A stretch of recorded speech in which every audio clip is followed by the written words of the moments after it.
Hello students, आज हम लोग पढ़ते हैं अभी अपना नेक्स्ट टॉपिक जिसका नाम है फॉर्मल चार्ज। भी देखो फॉर्मल चार्ज क्या होता है समझते हैं और इसकी कॉन्सेप्ट को क्या होता है फॉर्मल चार्ज। देखो आपके पास कोई भी पॉलीएटॉमिक आयंस है, क्या है अभी पॉलीएटॉमिक आयंस। और सर पॉलीएटॉमिक आयंस का मतलब क्या है? पॉली मतलब मैनी, पॉली का मतलब क्या होता है? मैनी। एटॉमिक्स मतलब एटम। सर वो आयंस जो एक से ज्यादा एटम से मिलके बने होते हैं और उन आयंस को हम लोग कह देते हैं क्या? Polyatomic ions. जैसे अपने पास एग्जांपल है जैसे पॉलीएटॉमिक आयंस का, जैसे क्या होते हैं SO4 2 नेगेटिव सर। जैसे मैं कहता हूं CO3 2 नेगेटिव बाइकार्बोनेट है। जैसे मैं कहता हूं HCO3 नेगेटिव कार्बोनेट है। जैसे मैं कहता हूं नाइट्रेट है। तो इनके केसेस में आपके पास नेगेटिव चार्ज है और ये आपके क्या है? एक आयंस है और एक से ज्यादा एटम रखते हैं, तो दैट्स व्हाई पॉलीएटॉमिक आयंस। अब देखो फॉर्मल चार्ज क्या कहता है? वो कहता है कि मतलब कभी भी कोई आप पॉलीएटॉमिक आयंस को स्टडी करते हो, उसके ऊपर जो भी चार्ज होता है वो एक इंडिविजुअल एटम पे ना होके वो किस पे होता है भाई? पूरे मॉलिक्यूल्स पे होता है। जैसे मैंने लिखा है यहाँ पे, जैसे आपने स्ट्रक्चर बनाई थी लेविस डॉट स्ट्रक्चर, तो आप क्या करते थे? वो आपने जैसे O नेगेटिव ऐसे मेंशन करता था। बट जो ये नेगेटिव चार्ज है वो एक इंडिविजुअल एटम पे ना होके पूरे मॉलिक्यूल पे हो, उसको हम लोग कह देते हैं क्या? Formal charge. लाइक CO3 आप ऐसे रिप्रेजेंट करोगे 2 नेगेटिव, मतलब जो भी चार्ज होता है किसी भी पॉलीएटॉमिक आयंस के ऊपर वो चार्ज कंप्लीट मॉलिक्यूल पे होता है, ना कि इंडिविजुअल एटम पे। उसी को हम लोग कह देते हैं क्या? Formal charge. अब देखो फॉर्मल चार्ज कैलकुलेशन कैसे की जाती है समझते हैं। जैसे इंडिविजुअल एटम के लिए अलग अलग चार्ज आएगा पॉलीएटॉमिक आयंस में। कैसे? जैसे मैंने कहा कि calculation of formal charge. Sir formal charge निकालेंगे कैसे? मैंने कहा कि जिस भी एटम के आप फॉर्मल चार्ज निकालना चाहते हो, सॉरी जिस भी एटम आप क्या निकालना चाहते हो? फॉर्मल चार्ज निकालना चाहते हो, तो उस एटम के आप वैलेंस इलेक्ट्रॉन चेक करो। सर उस एटम पे वैलेंस इलेक्ट्रॉन कितने हैं, माइनस उस एटम के पास अनसेड इलेक्ट्रॉन कितने हैं। किसकी बात कर रहा हूं भाई? अनसेड इलेक्ट्रॉन, मतलब जिसने बॉन्ड में पार्टिसिपेट नहीं किया। और फ्री इलेक्ट्रॉन्स कितने हैं, माइनस 1/2 क्या करूं सर? कितने सेड इलेक्ट्रॉन्स हैं? कितने क्या आप उस एटम से सेड इलेक्ट्रॉन है। तो वैलेंस इलेक्ट्रॉन जिस एटम का आप फॉर्मल चार्ज निकालना चाहते हो, पहले क्या देखूंगा? Valence electron of that atom, minus जो भी बचे हुए इलेक्ट्रॉन्स है, बाकी जो सेड करने के बाद जो इलेक्ट्रॉन्स बचे, और एक आपके सेड पेयर ऑफ इलेक्ट्रॉन्स। अब देखो जैसे अपने पास एग्जांपल है, एग्जांपल हम लोग लेते हैं ओजोन का भी। O3 क्या होती है? ओजोन। एग्जांपल समझते हैं कैसे हम लोग निकालेंगे। तो ओजोन की स्ट्रक्चर बनाते हैं लेविस डॉट स्ट्रक्चर। सर अपने पास 3 ऑक्सीजन एटम है, 1 2 और 3। 3 ऑक्सीजन एटम में ले रहा हूं भाई। और एक ऑक्सीजन के पास आउटर मोस्ट में सर नंबर ऑफ इलेक्ट्रॉन्स होते हैं कितने? 6 वैलेंस इलेक्ट्रॉन। तो 6 डॉट लिखे sir, according to Lewis 6 dot लिखे सर। आप देखो इस ऑक्सीजन को लेविस ने कहा था कि कोई भी एटम अपनी ऑक्टेट कंप्लीट करना चाहता है, आइदर लॉस इलेक्ट्रॉन और आइदर गेन इलेक्ट्रॉन, या फिर म्यूचुअल शेयरिंग ऑफ इलेक्ट्रॉन्स। तो यहाँ पे क्या करना चाहता है? ऑक्सीजन के आउटर मोस्ट में 6 इलेक्ट्रॉन है, तो 8 करने के लिए 2 इलेक्ट्रॉन किसके साथ शेयर कर लेता है? अभी इस ऑक्सीजन एटम के साथ शेयर कर लेता है। और यहाँ पे इसके 8 और इसके भी क्या हो जाते हैं? 8 हो जाते हैं। बट ये ऑक्सीजन फ्री रह गया, तो क्या करता है? ये दोनों के दोनों इलेक्ट्रॉन्स किसके साथ शेयर कर लेता है? अभी इस ऑक्सीजन एटम के साथ क्या कर लेता है? शेयर कर लेता है। अब देखो अपने पास ये आ गई क्या? Lewis structure. इस ऑक्सीजन एटम को मैं फर्स्ट, इसको क्या बोल रहा हूं? सेकंड, और इसको क्या बोल रहा हूं भाई? थर्ड। अपने पास ऐसे 3 ऑक्सीजन एटम है और मैं 1 बाय 1 क्या करता हूं? फॉर्मल चार्ज कैलकुलेट करते हैं। फॉर्मल चार्ज किसका कैलकुलेट करते हैं? फर्स्ट एटम का। तो इस फर्स्ट का निकालते हैं सर। फॉर्मल चार्ज बराबर होता है valence electron minus unsaid electron minus 1/2 said electron. तो इस ऑक्सीजन एटम के वैलेंस इलेक्ट्रॉन बोलो। ऑक्सीजन के आउटर मोस्ट में इलेक्ट्रॉन कितने थे सर? 6, माइनस अनसेड इलेक्ट्रॉन देखो जो फ्री इलेक्ट्रॉन है, 1 2 3 और 1 4। तो अनसेड इलेक्ट्रॉन कितने हैं सर? 4, माइनस 1/2 सेड इलेक्ट्रॉन बात करो। देखो 1 2 3 4 कितने इलेक्ट्रॉन शेयर कर रहे हैं भाई? 4 इलेक्ट्रॉन। तो इनटू कितना आएगा? 4। इसको कैंसिल करता हूं तो 2, तो आंसर आया कितना? 0। इसका मतलब इस ऑक्सीजन एटम पे चार्ज कितना रहेगा भाई? 0।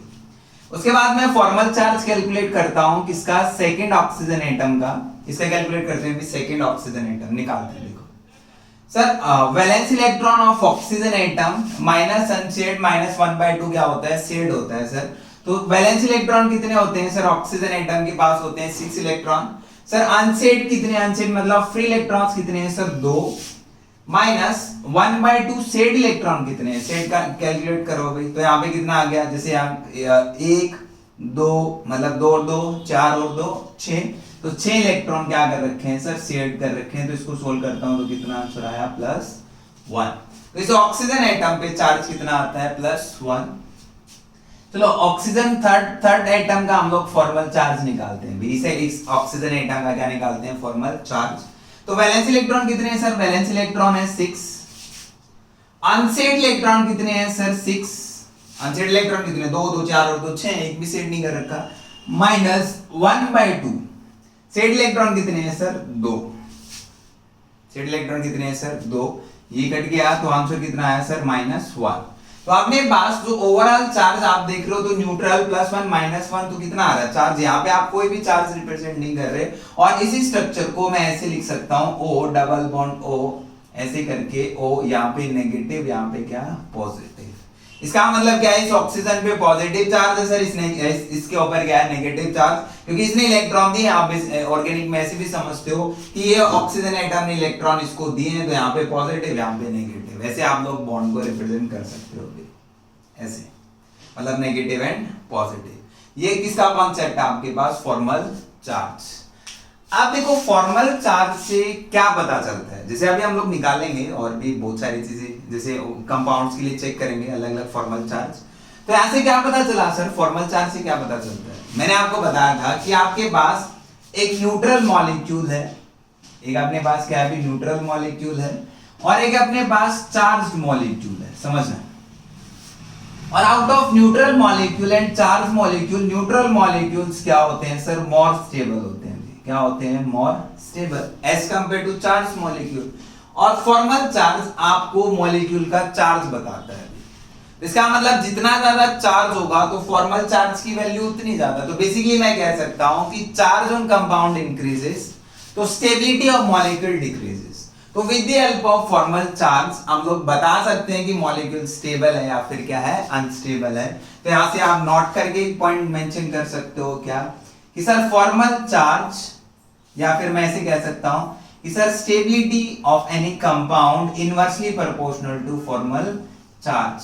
क्योंकि चार्ज बढ़ता है तो चार्ज बढ़ने से क्या बढ़ती है, एनर्जी बढ़ती है, और एनर्जी बढ़ने से क्या होता है, स्टेबिलिटी घट जाती है, because stability inversely proportional to energy.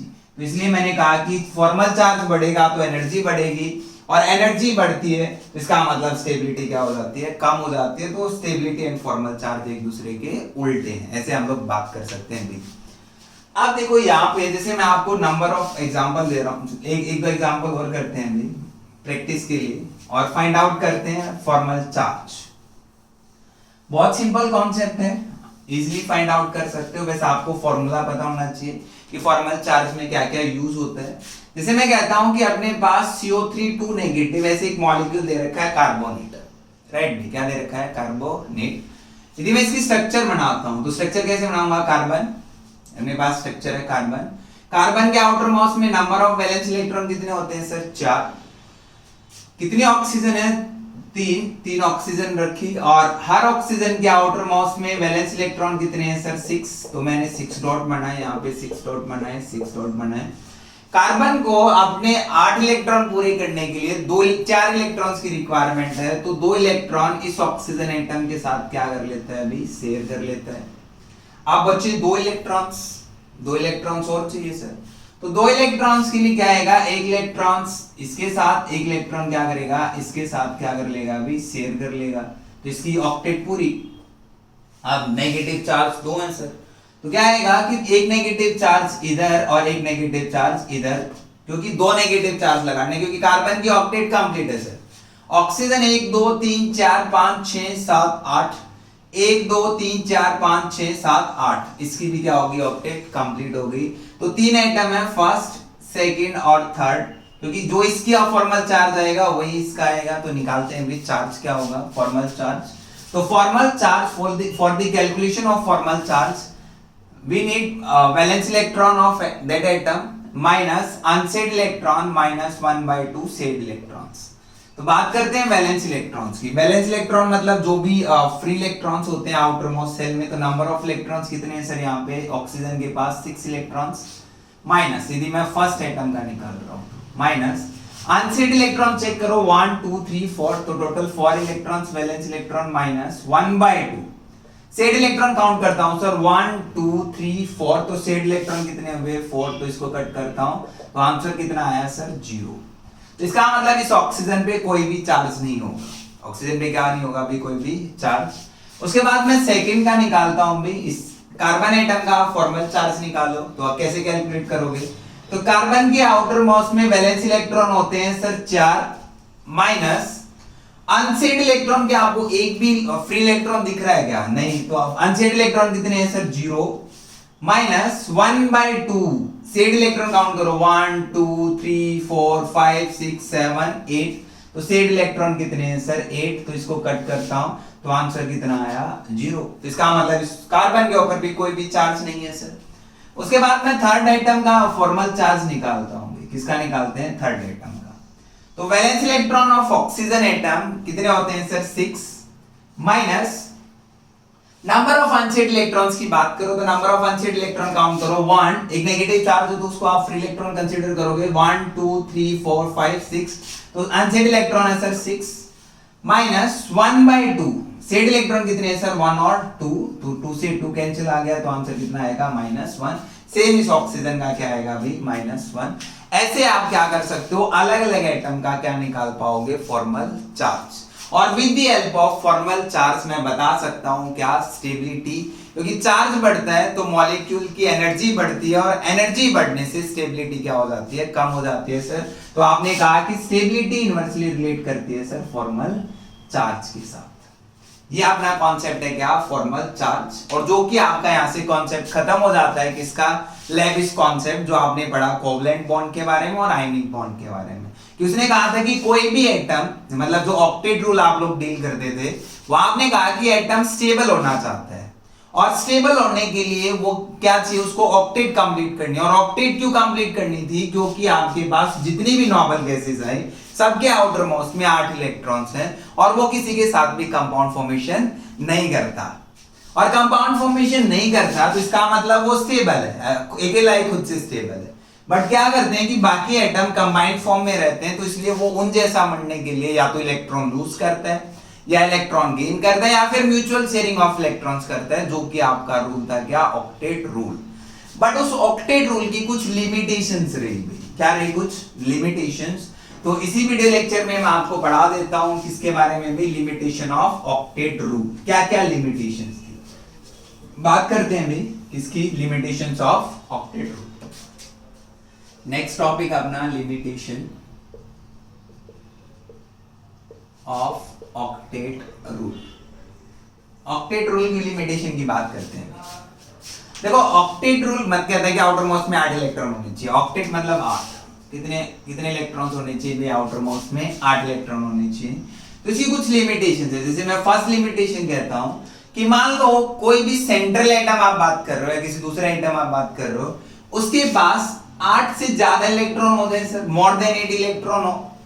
First case मैं ऐसा ले रहा हूं कि मान लो सर जो भी सेंट्रल एटम आप बात कर रहे हो वो central atom so more than 8 electron in their shell, 8 से ज्यादा इलेक्ट्रॉन्स भी हो सकते हैं। कैसे सर, एग्जांपल जैसे मैंने कहा कि आपके पास H2SO4 है, जैसे मैं कहता हूं HClO4 है, जैसे आप H3PO4 लो, सारे सारे एग्जांपल। जैसे मैं स्ट्रक्चर बनाता हूं, सल्फर के आउटर मोस्ट में कितने इलेक्ट्रॉन्स होते हैं सर 6, कितने इलेक्ट्रॉन्स है भी 6, एक OH और 2 double bond O, 2 double bond O।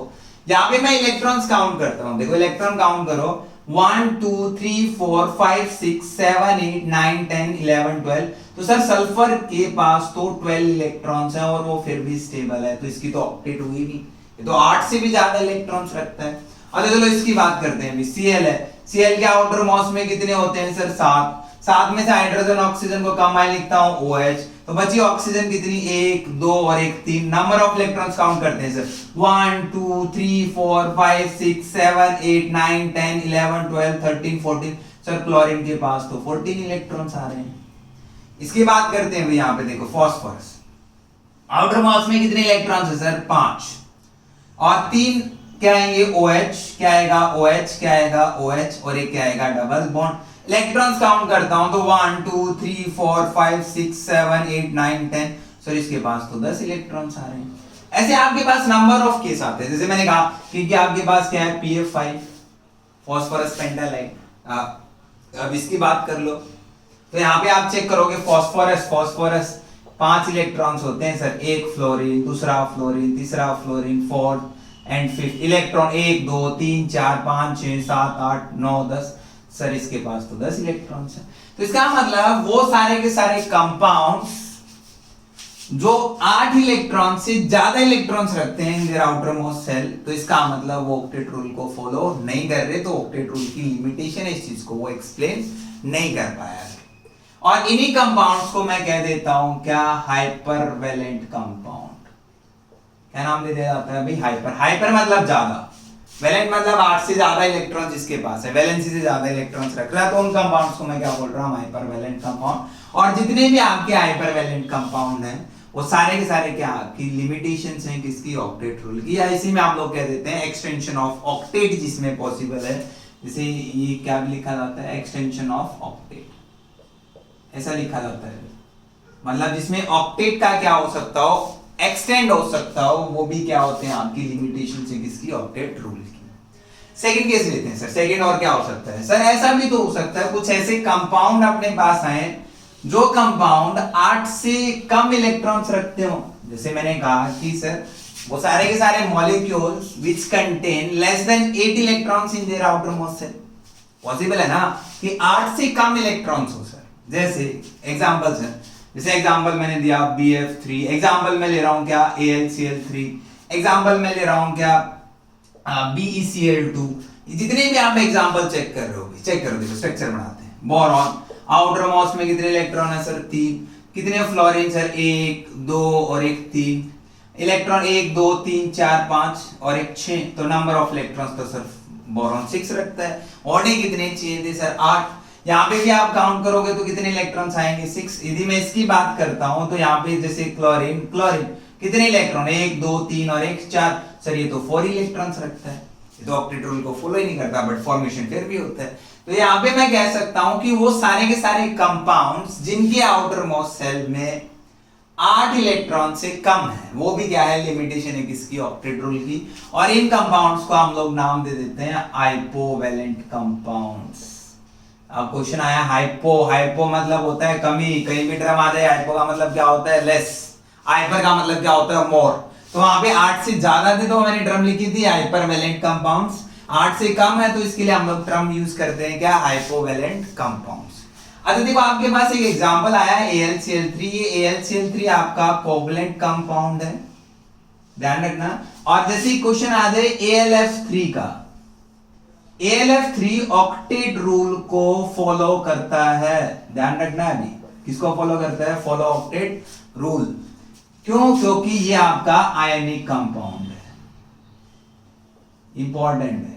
AlF3 आपका ऑक्टेट रूल फॉलो करता है बिकॉज ठीक है आपका आयनिक कंपाउंड है। यदि आप इसको कोवैलेंट कंपाउंड बनाओगे तो इसके आउटर मोस्ट में 6 इलेक्ट्रॉन आएंगे और आप कहोगे कि ऑक्टेट रूल को फॉलो नहीं करता, बट इसके आउटर मोस्ट में 8 इलेक्ट्रॉन्स हैं।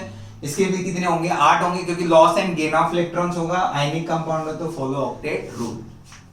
उसके बाद सेकंड केस मतलब थर्ड लिमिटेशन इसकी क्या आती है सर, बहुत सारे ऐसे कंपाउंड्स भी हैं जिनके पास ऑड इलेक्ट्रॉन्स बचते हैं भी। क्या आते हैं, जितने भी आप ऑड इलेक्ट्रॉन्स पढ़ते हो, क्या पढ़ता हूं भी, ऑड इलेक्ट्रॉन्स। थर्ड जितने भी कंपाउंड्स आप ऑड इलेक्ट्रॉन्स वाले चेक करते हो, सब क्या होते हैं, लिमिटेशंस होती हैं किसकी, ऑक्टेट रूल की। देखो कैसे, जैसे ऑड इलेक्ट्रॉन्स का मतलब, ऑड मतलब 1 3 5 7 ऐसे इलेक्ट्रॉन्स रखते हो। जैसे अपने पास क्या आता है, NO2, अपने पास एग्जांपल आता है NO, अपने पास एग्जांपल आता है ClO2। ऐसे केसेस हम लोग ले रहे हैं अभी, देखो समझो। नाइट्रोजन के आउटर मोस्ट में इलेक्ट्रॉन्स होते हैं सर 5, और 5 में से 2 इस ऑक्सीजन को दे दिए, 2 इस ऑक्सीजन को दे दिए, तो 1 2 3 4 5 6 7 8 और 1 9। यहाँ पे हम लोग इलेक्ट्रॉन्स जैसे इसलिए कोऑर्डिनेट बॉन्ड बनाएगा 1 2 3 4 5 6 7। यदि हम लोग 7 इलेक्ट्रॉन्स काउंट करते हैं, वैसे भी 9 इलेक्ट्रॉन्स काउंट करें, आप वैसे बॉन्ड बनाओ तो 7 इलेक्ट्रॉन्स ऑड इलेक्ट्रॉन्स हैं सर। NO की बात करते हो तो NO के केसेस में भी कितने इलेक्ट्रॉन्स आते हैं यहाँ पे, 1 2 3 4 5 6 7 8 और 1 9 3 3 6, मतलब ये कंडीशन अपने पास आएगी भी। तो यहाँ पे बात करो 1 2 3 4 5 6 7, कितने इलेक्ट्रॉन्स आ रहे हैं? 7। इवन है ऑड इलेक्ट्रॉन्स है सर। क्लोरीन की बात करता हूं तो क्लोरीन के आउटर मोस्ट में कितने इलेक्ट्रॉन्स होते हैं? 7। कितने ऑक्सीजन बाउंडेड है? 2। इलेक्ट्रॉन्स काउंट करो 1 2 3 4 5 6 7 8 9 10 11, कितने इलेक्ट्रॉन्स रख रहा है? 11 इलेक्ट्रॉन्स रख रहा है। तो कोई भी स्पीशीज जो आपकी ऑड इलेक्ट्रॉन्स को फॉलो करती है तो वो सारे के सारे लिमिटेशंस है किसकी? Octet rule. अब देखो जितने भी ऑड इलेक्ट्रॉन स्पीशीज होती हैं वो कैसी होती हैं? कलर्ड होती हैं। कैसी होती हैं भाई? कलर्ड होती हैं। और क्या होती हैं? पैरामैग्नेटिक। पढ़ेंगे अभी नहीं, अभी आपका यूज में नहीं है। डायमैग्नेटिक क्या होते हैं, पैरामैग्नेटिक क्या होते हैं, वो हम लोग एमओटी थ्योरी में बात करेंगे। बट ध्यान रखना है कि जितनी भी ऑड इलेक्ट्रॉन स्पीशीज होती हैं मोस्टली कलर्ड होती हैं और कैसी होती हैं? पैरामैग्नेटिक। और जैसे एक टर्म आती है डायमैग्नेटिक, जो कि क्या होते हैं? कलरलेस होते हैं। अब देखो जो आप पी ब्लॉक में मैं आपको पढ़ाऊंगा 12th क्लास में आता है NO2 क्या होता है? रूम टेम्परेचर पे डाइमराइज हो जाता है। किसकी बात करता हूं? नॉट भी स्पेशल पॉइंट है। जैसे मैं कहता हूं कि NO2 एट रूम टेम्परेचर, ये रूम टेम्परेचर पे बात करता हूं तो ये फॉर्मेशन कर लेता है N2O4। स्टार्टिंग में वो कलर्ड कंपाउंड था। स्टार्टिंग में वो कैसा था सर? पैरामैग्नेटिक था। और कैसा था? कलर्ड कंपाउंड था सर। बाद में कैसा हो जाता है? डायमैग्नेटिक हो जाता है। और कैसा हो जाता है भाई? कलरलेस हो जाता है। ये ध्यान रखना। स्टार्टिंग में NO2 आप बात करते हो कि कैसा था सर? पैरामैग्नेटिक, क्योंकि ऑड इलेक्ट्रॉन स्पीशीज हैं तो पैरामैग्नेटिक है, कलर्ड है। बाद में रूम टेम्परेचर देता हूं तो N2O4 फॉर्मेशन कर लेता है, डायमैग्नेटिक है, कैसा हो जाता है? कलरलेस हो जाता है। इस प्रोसेस को हम लोग कह देते हैं डाइमराइजेशन। क्या हो गया सर? वो डाइमर फॉर्मेशन कर लिया। क्या फॉर्मेशन कर लिया अभी? डाइमर। ये किसकी लिमिटेशन है? ऑक्टेट रूल, क्योंकि 8 इलेक्ट्रॉन्स होने चाहिए बट 8 इलेक्ट्रॉन है ही। उसके बाद देखो ऑक्टेट रूल ने जितनी भी नोबल गैसेस उड़ाई थी सारी की सारी नोबल गैसेस को रिफरेंस उड़ाया था। वो कहता था कि नोबल गैसेस स्टेबल है, इनर्ट है, किसी के साथ कंपाउंड फॉर्मेशन नहीं करती, इसलिए आप कोई भी एलिमेंट उनके जैसा बनना चाहेगा। ऑक्टेट ने ऐसी स्टेटमेंट दी। बट बाद में जैसे ही नोबल गैसेस को स्टडी किया गया तो कुछ कंपाउंड्स फॉर्मेशन होते हैं नोबल गैसेस। जैसे फोर्थ में कहता हूं कि कुछ ना कुछ नोबल गैस कंपाउंड फॉर्मेशन होते हैं।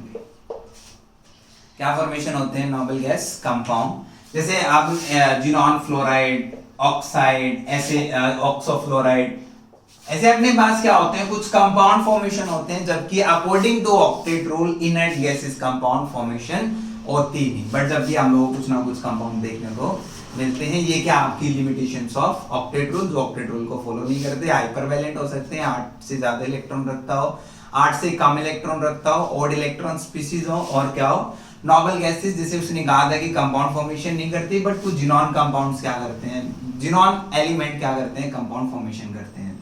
थैंक यू, आज के लिए इतना ही।